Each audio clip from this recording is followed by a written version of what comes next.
Hello, everyone, and welcome to the next edition of, for lack of a better word, the COVID webinar series for sales professionals here that we run at the Center for Professional Selling at Ball State University. I'm your host, Deva Rangarajan.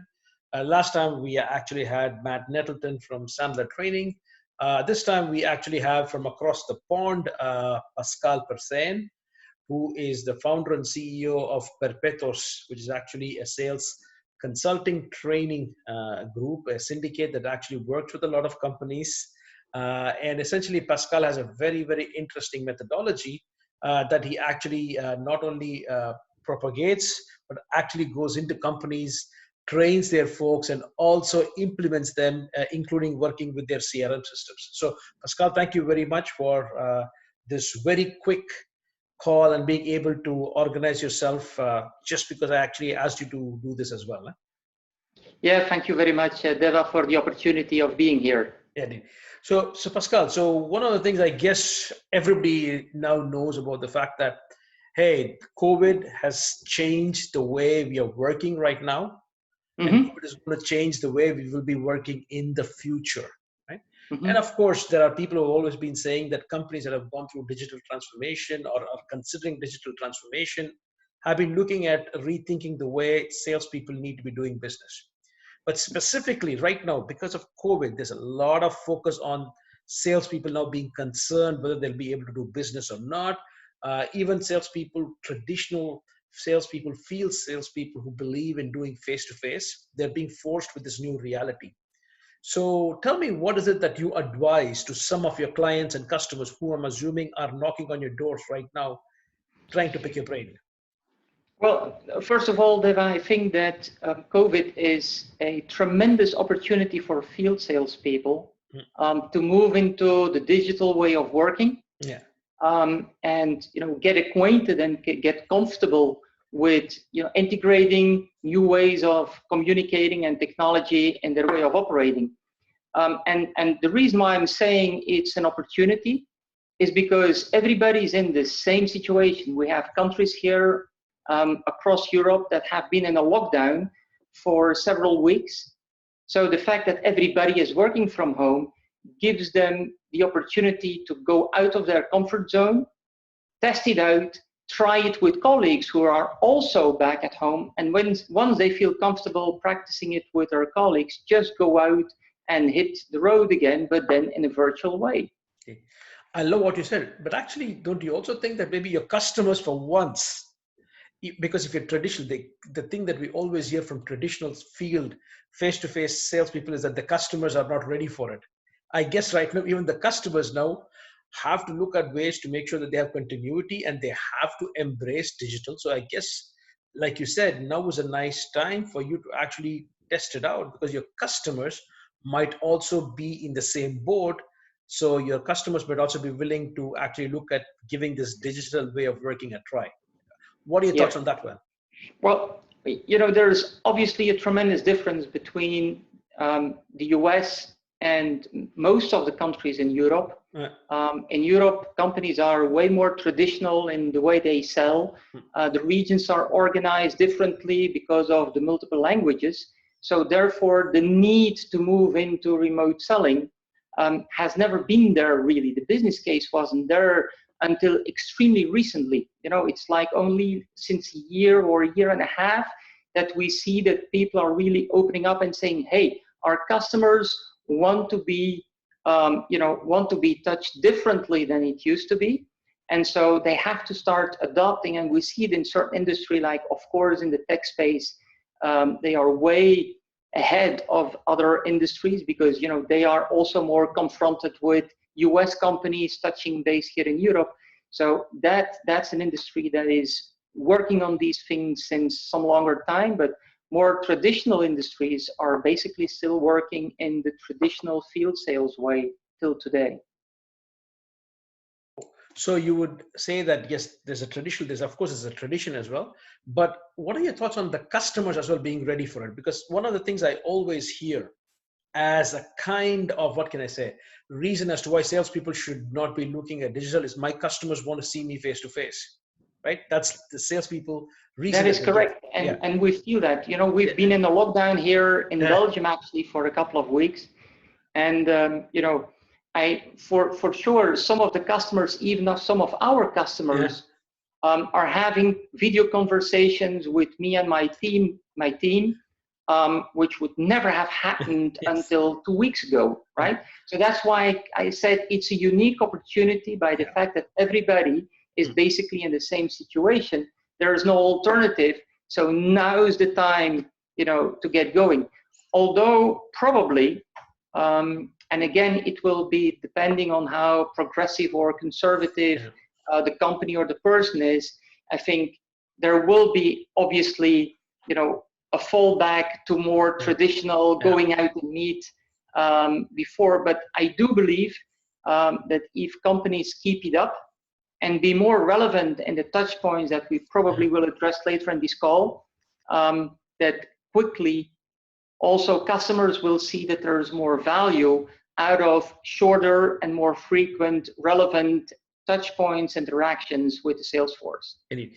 Well, that actually brings me to my next question. So essentially, if you have a very traditional sales force that actually did face-to-face, how should they be making this transition? I know that you have your own vision on this. So could you just share with us some of the things that a salesperson should be thinking about when they transition into trying to sell more effectively in a digital format? Well, maybe it's time to share a slide that I quickly put together in terms of how to get started. I think it's a 5-step approach that I currently advise field salespeople to take. So the first step I say is, make sure that in your customer and prospecting base, you select active customers and or are still in investment mode. Companies that have or people that have a mindset of I have to prepare for the future whilst we are in this COVID-19 period. The second one, once you have those customers, for those that have larger groups of potential, there is a second step I suggest they take, which is group according to the same reason to buy per solution.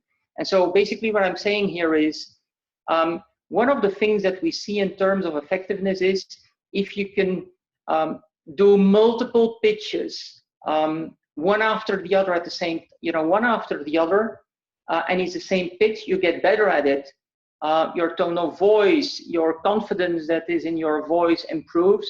So that's why I'm saying, don't start calling people randomly, group them for the same reason to buy, so that, like in an afternoon or in the morning time, you have a couple of calls of people you contact where the context and the content of the conversation is going to be similar. It's going to make them more effective.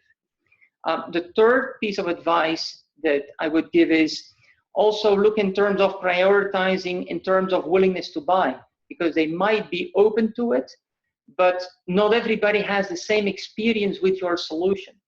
So people that are, still need a level of education on why your solution is relevant for them, actually, I would put those at the back end, and start with those that are experienced enough that with a short explanation, they see that you have an immediate solution for challenges they have to solve now. Okay, so that's the third point. My fourth point would be create small hunting drip campaigns. And what I mean by that is, I think field sales today has the unique opportunity in terms of only having to acquire some of the skills and tactics that have been tested many times over by inside sales, or what is more recently called sales development representatives, which is a term heavily used in SaaS companies. Whereas, so the people that are used to doing remote selling. So by adopting some of those tactics, they can become much more effective instead of the old school just hunting. And so drip campaign means have an email to drop, a follow-up email to drop, invite them for a video, a video chat, have something to share with them after the call as a proof point, a case study, something, a return on investment, small thing that they can immediately see. So, building such a small drip campaign, a couple of touch points they can have, okay, will definitely heavily increase their effectiveness in scoring.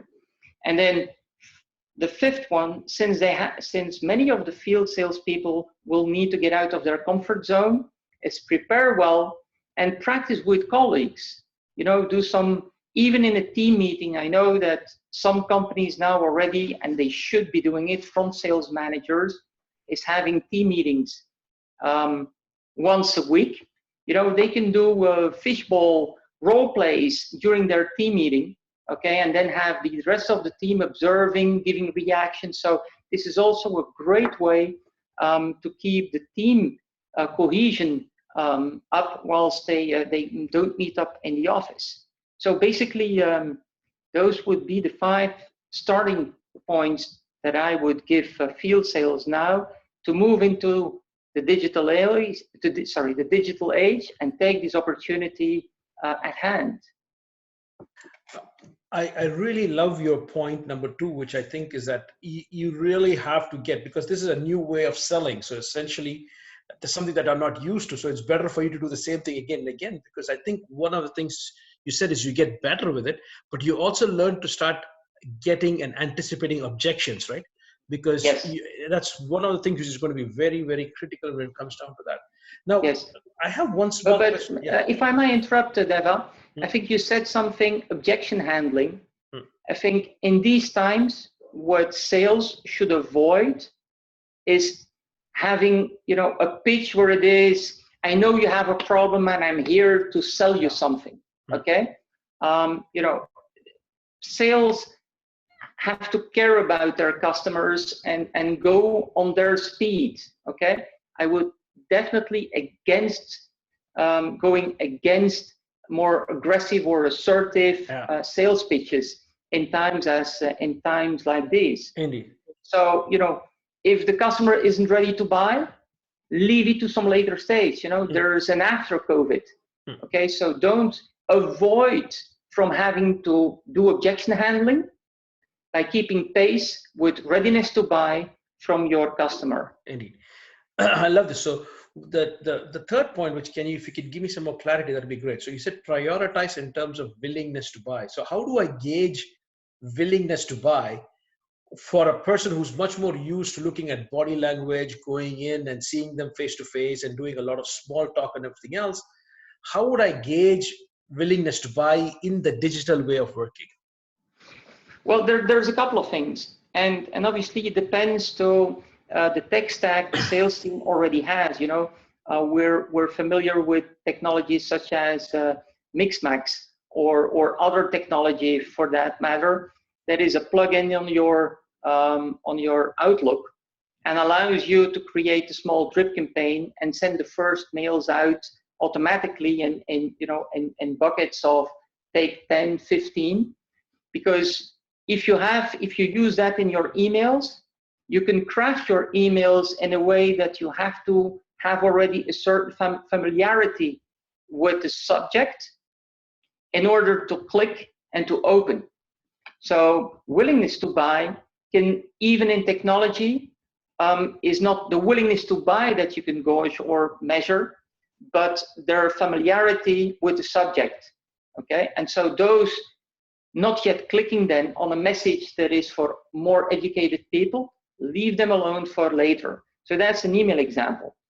If it's during a conference call or a video call, it's the same thing. I would very rapidly in the beginning of the call try to check how hot they are in terms of willingness to change their current situation. And so spend more time on the phone or more time on the call with people that you feel that are ready to change. So because the first thing we need to change is, as long as people haven't decided that they will change, it doesn't make sense proposing them solutions, or even worse, saying why they should work with us. Okay, so it is, the first message is, are they yes in a, do we have to have why change messaging, or do we have why us messaging, in terms of are they early stage or later stage in their buying cycle? Fantastic, because actually you sort of answered the second question I had, that is, what kind of messaging do I need to have? So I think my takeaway from what you've just said is that if I'm doing this well, I'll first of all come up with small hunting trip campaigns, depending, and then gauge where the customer is and their willingness to buy, and then have Yes. the messaging in line in terms of saying, why us? You see what I mean? And essentially, why now? Why us? Love it. So now, in the interest of time, so if I were to ask, if I was a sales manager or I was a sales director, and I now rapidly need to rethink the way that my sales team has to be upskilled or trained into this new way of selling. Do you have some ideas about what that training program should look like, or something based on your experience? And what should be the content of the different modules you would have in a training program? Well, actually, we've been doing remote training for quite a while now, since many of our customers are operating internationally and have small teams all over the globe. So we have to adapt in terms of language, timing. We can't always fly over there. And so for the purpose of a one way of selling, many of our customers want it to be controlled and not being delivered by local sales trainers. So from that perspective, we have a module, built specifically now for some of our customers that you can see here, where people that have a lot of their salespeople not used to working in the remote way. We have a simple program where we get them up to speed very rapidly. And then we have a couple of topics around building momentum, which are specific to the needs of customers. And so in some cases, actually with 2 customers ongoing right now, we even do remote coaching where we come online with the frontline manager and go through CRM to show how through video you can optimize your way of going through the pipeline, doing opportunity reviews, how that's being done in a very optimal way, in short buckets, as you are on the video, and staying on the line for an hour or 2 hours isn't very effective. So for the topics, to answer your second question, Deva, in terms of what do we see typically right now as questions. So the questions we've been getting the last couple of weeks turns into people looking forward. So customers their ability to sell something is limited, but their sales force is still in working mode. Then it's like the moment in time to prepare for after COVID. So it's about improving their way of setting up their KPIs, pipeline reviews, updating opportunities, taking COVID-19 impact into account. Okay, going through the 5 steps that I showed you that we discussed earlier, things like that. And so the second part is how to engage and sell where relevant. Okay, because again, for those folks that are key account managers, the current situation is ideal to mine the buying center and to increase your account coverage. So we have modules about that, and then here you see the business development, actually that's modules on how do you build those small drip campaigns, what's the difference between why us, why change messaging, that kind of stuff. And then it's prepared for the aftermath. So have your lead lists for each of your value propositions ready for those that are now under the strain of COVID and it doesn't make sense to contact them now. And so also prepare, and that's where I suggest to prepare for keeping some of those new techniques that we bring on board during this particular difficult time to keep on using them afterwards. Indeed. So, and it's thinking on what is reusable, so that everything that is being put in place and invested in is something that people can benefit, once COVID, or keep on benefiting once COVID is behind us. Fantastic. I just want to conclude with one question, Pascal. You said something about the fact that in this module that you have, you talk about a way of telling your people about how to deal with all this, right? But one of the things you said earlier, which I thought was very, very interesting, was to practice with your colleagues. Yes. Is that something that one should foresee in the building momentum part as well? Because you hear a lot about the concept of peer coaching and everything else happening in sales enablement. That is one salesperson helping another salesperson. So would these kind of role plays and stuff like that be part of what you would say peer coaching or peer mentoring kind of stuff? Where, well, actually, there's even better ways of doing that.